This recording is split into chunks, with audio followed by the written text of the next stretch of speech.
بسم الله الرحمن الرحيم عن ابن عمر رضي الله تعالى عنهما قال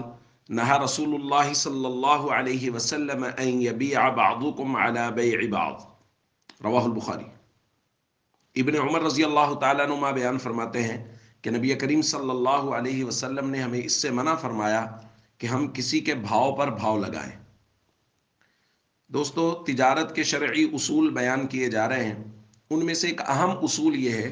کہ جب دو لوگوں کے درمیان یا دو پارٹیز کے درمیان کسی سودے کو لے کر بات چیت ہو رہی ہو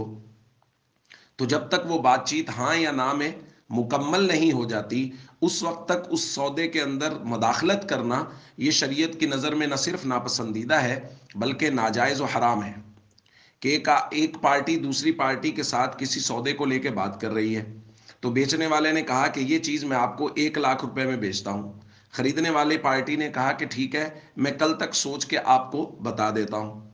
اب کل تک کا ان کے پاس وقت ہے، یہ سودا مکمل نہیں ہوا، ہاں یا نہ میں بات مکمل نہیں ہوئی، آپ کو لگا کہ یہ چیز میرے لیے زیادہ مناسب ہے تو آپ نے درمیان میں بیچنے والے کو کہا چھوڑیں آپ اس کو، آپ مجھے 1.25 لاکھ میں بیچ دیں،